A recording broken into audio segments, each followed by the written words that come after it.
Hello, and welcome to Resistance Rangers on the Air, your one-stop shop for all things celebrating public lands and resisting fascism. Who are the Resistance Rangers? Well, we're a community of off-duty, anonymous park rangers rallying to save your public lands. I'm your host, Partly Cloudy, and I'm joined today by my co-host, Not a Robot. On this episode of Resistance Rangers Radio, we explore the meanings and implications of Secretarial Order 3431, restoring truth and sanity to American history. Some guy and I will break down the text, and then we'll hear from Brimley Whitler on tribal impacts. Finally, we have an anonymous park superintendent and an anonymous ranger sharing their stories of censorship and resistance. Let's dive in. This podcast is produced by Resistance Rangers, a grassroots volunteer collective. The views expressed here are those of the host and guests who may or may not be current employees, speaking solely in their personal capacities. For any hosts and guests who may or may not be current employees, this is not a part of any official duties. We are not affiliated with the National Park Service, the Department of the Interior, or any other government agency. Nothing said on this podcast should be interpreted as official policy, guidance, or endorsement. Welcome to the Legislative Lookout. Look out! I'm here with Some Guy. Hi, Some Guy. Hi! And today we're going to be talking about Secretarial Order 3431, restoring truth and sanity to American history. First off, how you doing, Some Guy? I'm good. How are you doing today? Oh, I'm living the dream. Excellent, as we do every day. Yes. So, on May the 20th of 2025, Doug Burgum did release Secretarial Order 3431. Secretarial Order 3431 implements provisions of Trump's March 27th, 2025 Executive Order 14253 of the same name, which directs the Secretary of the Interior to provide sufficient funding, as available, to improve the infrastructure of Independence National Historical Park and to complete such improvements by July 4th, 2026. Or the 250th anniversary of the signing of the Declaration of Independence.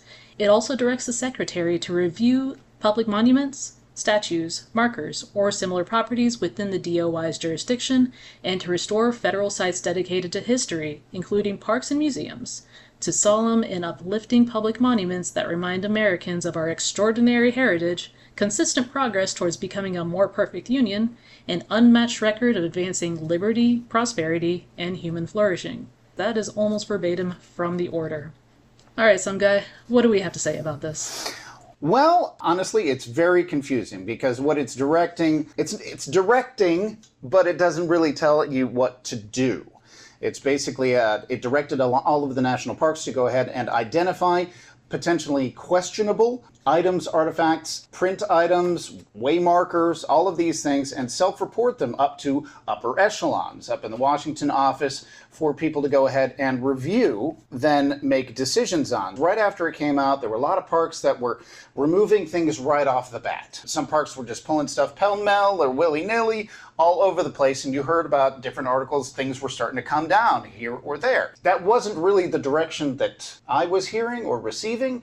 It was more of a just hold, do the self-reporting, send it up by the due date, and we'll get back to you and we'll let you know. Like, okay. So did a lot of the self-reporting, the waysides and stuff, that even for small parks, it's an incredible challenge because you're talking about dedicating interpretive staff that's already been significantly reduced by the Valentine's Day massacre, firings, and a hiring freeze, all of these things that chased a lot of people out. But now they have to go ahead and send out interpretive staff or other people, administrators, whatnot, to go ahead and take a look at every single sign that's in a park to see if it has any type of questionable type of material. Now, what type of material would that be?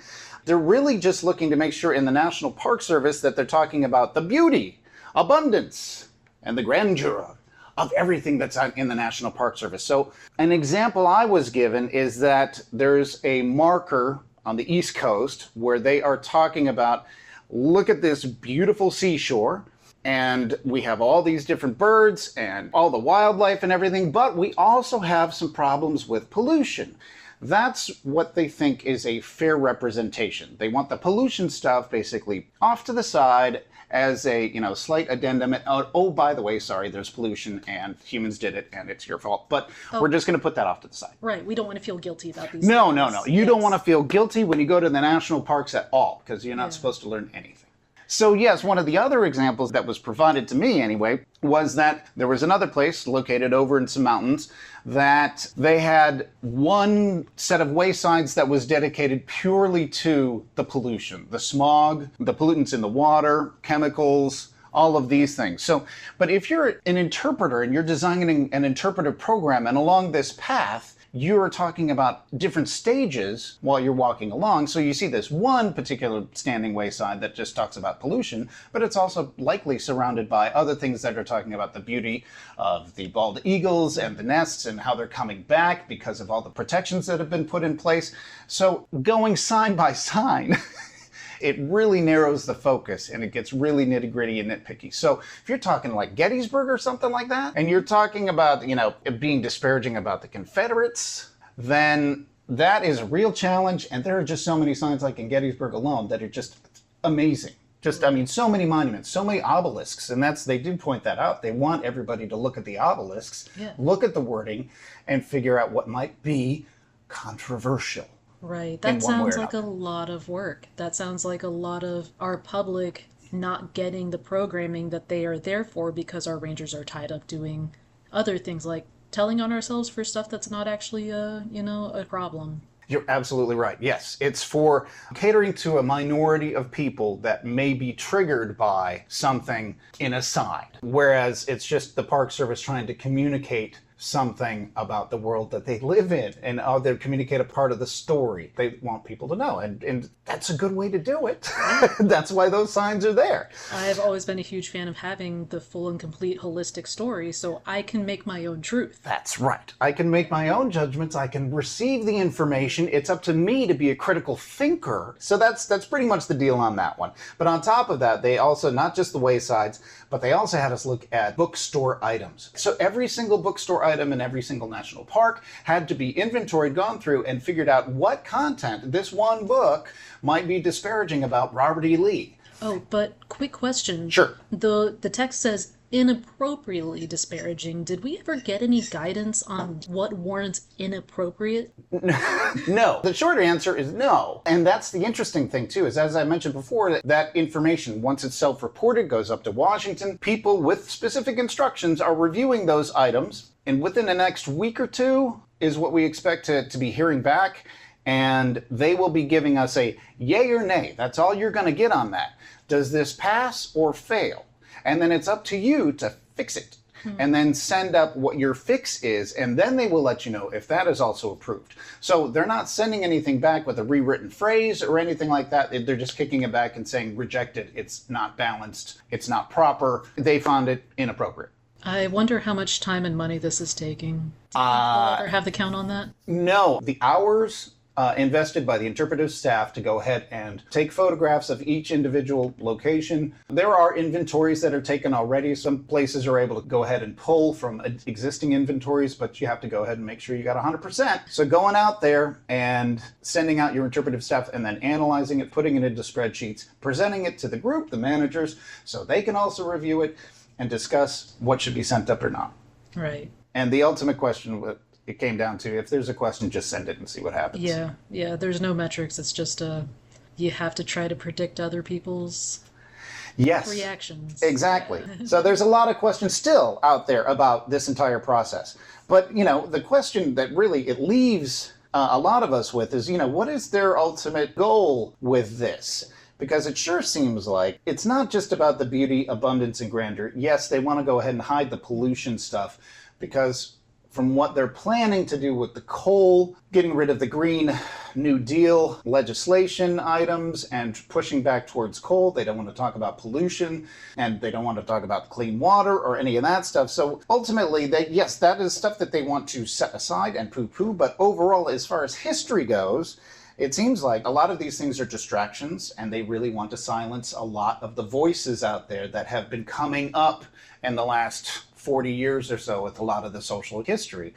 We've been turning away from the great man history because everybody was studying the great men, and the more they studied the documents, they realized that most of the men had stolen these great ideas from the women by their side, or that they were working with and stole it as their own, or people of color, yes. And so a lot of it appears that the actions right now of the National Park Service and the pulling of all these items seems to be the time investment that's really ultimately a waste of time and energy, so they could be focused on some of these other things, like reestablishing the statue of the Confederate General Albert Pike in Washington, D.C. A lot of these other very, very negative things that they want to bring back, and silencing the rest of those voices that are so important to the entire story and helping us fill in all those blanks of history that just make it so much more interesting and enriched and colorful. I mean, that's the beauty of it all. I mean, we've got to hear those voices. It fills in all those blank spots, and I love that. Yeah, threads in a tapestry. It does.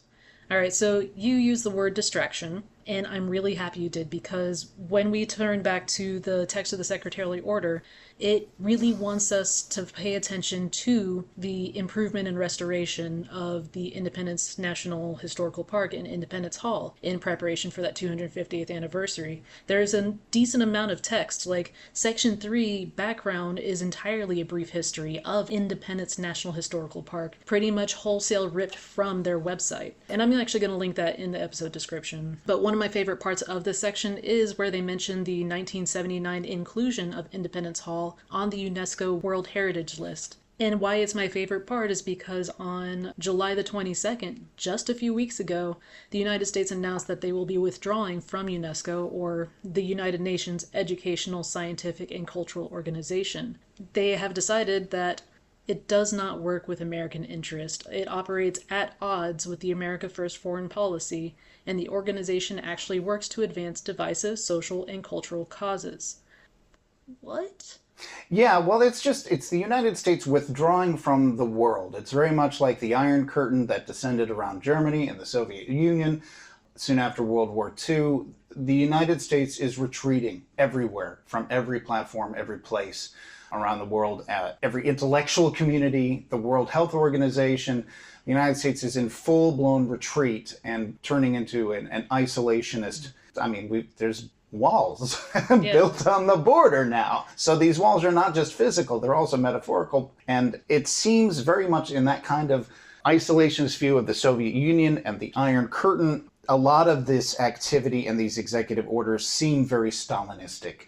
In particular, if you're going back and rewriting history, as is the intent of this executive order right here, that is very much a Stalinist platform on top of other authoritarians. So it's a really established tactic of what you do, because they want to come up with this one cohesive story.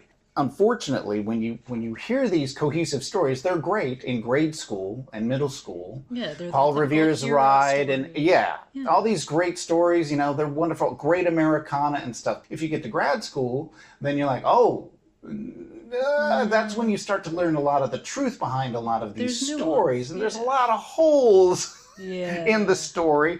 There's also different nuances, and you get to know the people a lot more, and they're driving ambitions behind these historical events. And that is so important to the story. So when you narrow it down into these simple, elementary type metaphors and stories, it oversimplifies the meaning, and it can be so easily corrupted into something that was not originally it was intended for. Love it. All right, Section 5, Restoring Truth in American History. Right.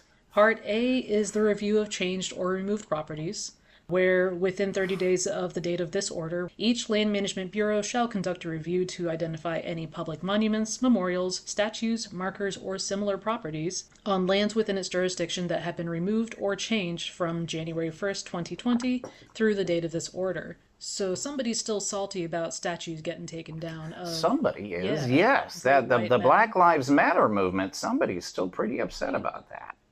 All right, Section B was that review of properties for inappropriate content, and that is what you were talking about with the waysides and the literature. Yes, and also with the websites, but AI is doing the job for that, because this particular administration is very, very, very well and deeply invested into AI, and AI is doing a lot of the background work that you're not seeing immediately up front.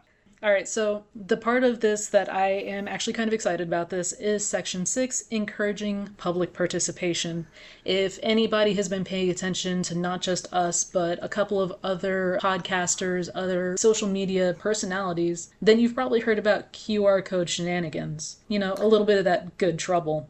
So Section 6 is about posting signage throughout all of the different public lands out there to allow for public input by including a QR code that links to a website managed by whatever bureau. So you, the user scanning that QR code, can submit a written entry of what you have observed. So hypothetically, they really want people to be submitting a lot of the stuff that we were discussing earlier, a lot of the stuff that's triggering certain people that are upset by, oh, you ripped on the Confederates way too hard here, or yes, it's this particular aspect. It's called the snitch line, and it's kind of backfired, honestly. So it has provided the greater public with this QR code. Boom, you go ahead, hop on there, and you post in 250 characters or less what the issues are. Now, certainly you can talk about, are the bathrooms not clean? That's fair. That happens. But, we're understaffed. Or we don't have enough restrooms. That's another fair criticism too. But, it takes a lot of time to make that happen. And the parks do see the results of these, and they do have to reply to each one of them that filters through. Because, number one, AI is also filtering out some of these. But then there's a secondary check by people to go ahead and review that information before it gets to the park. So it's very filtered, and they do have to respond. But for the most part, it is extremely encouraging. The comments are, we know you guys are going through a tough time. You have very limited staff, but this place is fantastic. It's amazing that, the Rangers are dedicated, and they know their history, and we just find it a joy to be here. So a lot of that stuff is coming through, but there's also some other things too, where a lot of Native American history that's overlooked, these people are taking this opportunity to point that out. For a lot of voices that aren't making it through and are trying to be silenced now, the criticisms are definitely justified as well. They're talking, this particular tribe isn't getting enough representation. Right. This is a great story that we're not talking about. Yeah. Oh, you're right. That's cool. I actually really love, sometimes I'll be on my lunch break, I'll be going through some of those comments, I'm working on it alphabetically, just a few at a time. But yeah, a good half of those are about, hey, what about the indigenous people that were here? Yep. Why aren't we talking about that? But also you see some wonderful works of art that include the phrases Freedom Clouds and Bummer Museum that are really just... I do want to remind our listeners that there are real humans that get to read a majority of these. Yes. And some of them are highly entertaining, and we really appreciate that. Oh, yes, we do. But we definitely also appreciate the warm and encouraging messages that you have for us. So thank you. Keep them coming. We're Absolutely. having a great time. Please do. Yeah, please feel free to respond. They were looking for something that they're not getting, and I think that that's really great. They're getting the direct opposite of what they were looking for. So I think that's truly wonderful that the public is really standing up and making a point that the national parks are what they want. They are America's greatest idea. It's the best thing we do as a country, for crying out loud. We talk about our evolution, our history, the mistakes we made, the trials, the tribulations, the accidents, mistakes.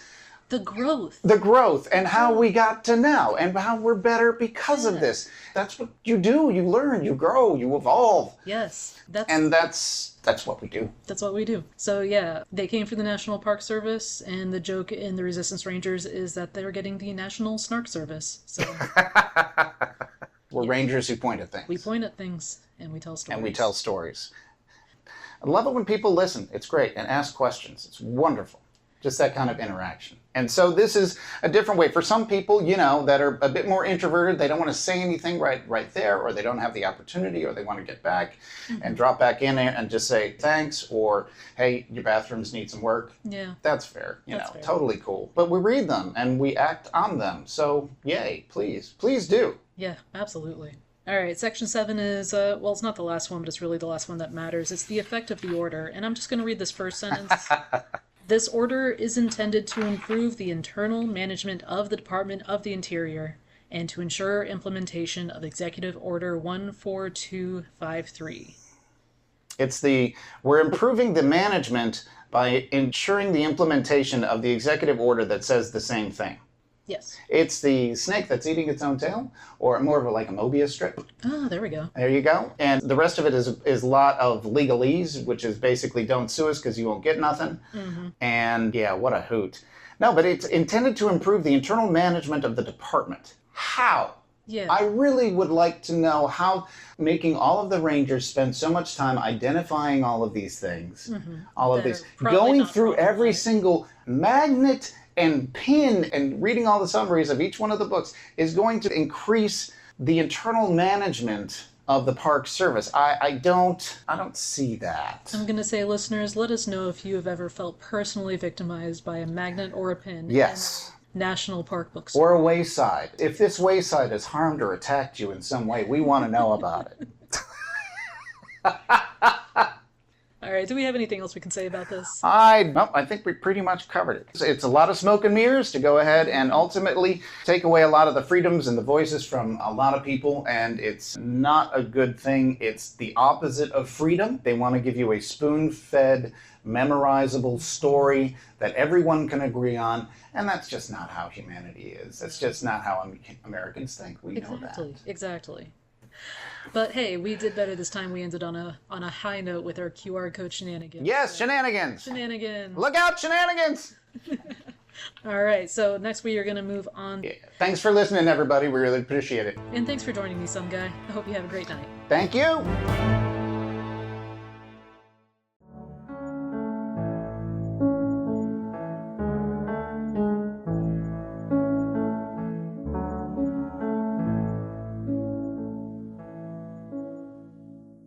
The National Park Service manages 85 million acres of land across 433 national park sites, and every NPS unit is on native land. Indigenous people have called this continent home since time immemorial and are the original stewards of these lands. Today, there are 574 federally recognized tribes in the United States. These sovereign nations maintain ancestral, historical, and contemporary connections to park lands and resources. The United States has a unique nation-to-nation relationship with federally recognized tribes that is rooted in federal laws, policies, and treaties. As such, the Department of Interior and the National Park Service are directed to meaningfully consult tribes, Alaska Natives, and Native Hawaiians on a government-to-government basis whenever there is a departmental action with tribal implications. The Department of Interior policy on consultation with tribes states, all bureaus and offices shall make good faith efforts to invite tribes to consult early in the planning process and throughout the decision-making process and engage in robust, interactive, pre-decisional, informative, and transparent consultation when planning actions with tribal implications. It is the policy of the Department to seek consensus with impacted tribes in accordance with the consensus-seeking model. This guidance further clarifies that tribes should be consulted on any policy, planning effort, activity, or funding decisions that may directly impact tribal nations. Tribes were not consulted before the implementation of Secretarial Order 3431. Given the potential of this order to drastically alter historical facts and educational content across the NPS, it certainly constitutes a federal action with tribal implications. Much of the content that is currently under review was developed in consultation with tribal nations. It appears that decisions about the appropriateness of the content are being made without tribal input or the involvement of subject matter experts. Should reported materials be selected for alteration or removal, such actions would have lasting and profound impacts on tribal relations and the ability of the NPS to share informed, accurate, and unbiased information. The NPS has made great strides in acknowledging difficult and complex histories, including stories of enslavement, the civil rights movement, and the agency's own role in the displacement of indigenous and non-indigenous people alike due to paternalistic and outdated approaches to conservation. In recent years, parks have been doing the hard work to actively repair and strengthen relationships with tribal partners. They are incorporating indigenous ways of knowing and natural resource management, entering into co-stewardship agreements, and engaging in collaborative research. In many cases, this is the first time that tribes have had a seat at the table on matters such as park planning, exhibit design, and how their history is being told. An inclusive and collaborative approach makes our tours, programs, and museums more engaging and improves the visitor experience. When Secretarial Order 3431 called for parks to solicit public feedback, The NPS received an overwhelmingly positive response from visitors, with several comments in support of increasing honest and inclusive interpretation at parks. This order undermines our federally mandated responsibilities to tribes, threatens tribal sovereignty, and attempts to stifle critical thinking and dialogue. The American people do not need to be coddled and do not seek a return to ethnocentric myth-making. This order was created by those in power, who maintain it by sowing the seeds of division, controlling the narrative, and limiting opportunities for learning, self-awareness, and growth. They will not succeed.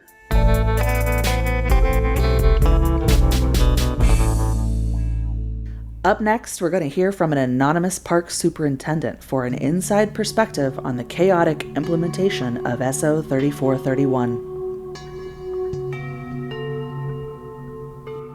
Dear listener, thank you for being here and caring about truthful and accurate history and storytelling. I want to share with you a little of my view of Secretarial Order 3431. Implementation guidance for SO 3431 came fast and furious. After a long review and back and forth between the Department of Interior solicitors and National Park Service senior leadership, we received that final guidance with mere weeks until the July 18th reporting deadline, and no guidance on how to interpret, quote, inappropriately disparaging Americans. Larger parks had hundreds of pieces of media like exhibit panels, signage, publications, and park films to review and make decisions on in an incredibly short timeline. In the end, I decided to handle the reporting myself, with input from my staff, but I wanted to avoid passing on potential moral injury to them that would come with delegation. I was also basing my decisions on the verbal assurance I had received that my park would get a memo specifying in writing what changes we would be required to make.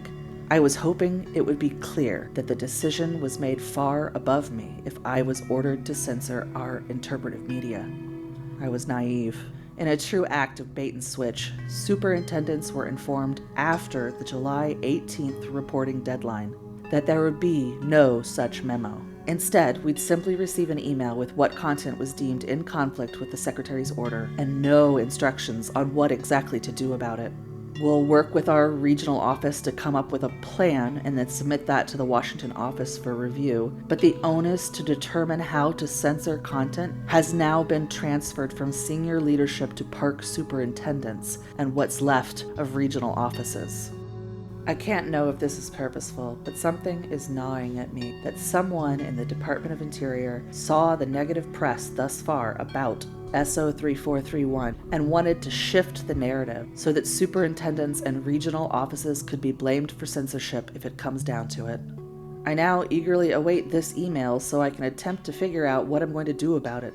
In bait and switch marketing frauds, the customer is promised one thing up front, and then, after they've already committed the time and the effort, they are given an alternative offer, something different and often worse. The offer of working with the regional office on a plan to censor interpretive media is incredibly inferior to the original offer of an official memo with clear directives. If at all possible, I intend to keep my integrity intact and avoid the sunk cost fallacy that comes from accepting the inferior offer.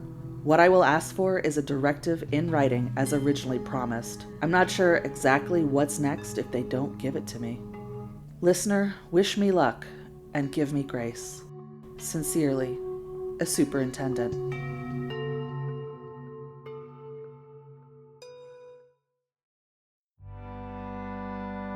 I was one of the rangers who worked on history under construction at Muir Woods National Monument, where there was a really one-sided timeline-style sign about how the park was established. We added information to that sign about Indigenous people, women, and the park's famous founders to not only help visitors learn more about the park's founding, but also to get them to think bigger and think critically about the process of telling history. We said, everything on the original sign is true, but inaccurate by omission. We didn't cover anything up. We added in the white space and in the margins. In programs, with response boards, and in casual conversations, we asked visitors for their reactions, and we used their responses to help us iterate. In 2021, we did a prototype where we actually annotated the sign's timeline, adding all our yellow stickers, and that stuck. The response was extremely positive.